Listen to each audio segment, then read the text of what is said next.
hakikisha unatoa sadaka. Toa sadaka ya maana.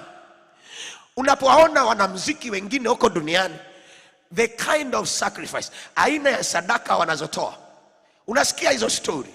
Maana wengine amemtoa mama yake, mara wengine amefanya ni kwa sababu ili kutengeneza sauti yako lazima uwe mtu ambaye unatoa sadaka za uhakika.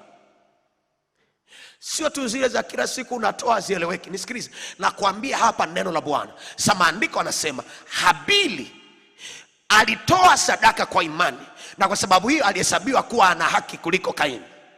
Na kwa sababu hiyo, pamoja na kwamba amekufa, lakini Mungu alizishuhudia sadaka zake, na kwa sababu hiyo amekufa lakini bado ananena. Maandiko hayasemi tu sadaka inanena, no, lakini inasema Kaini ananena mpaka leo hii.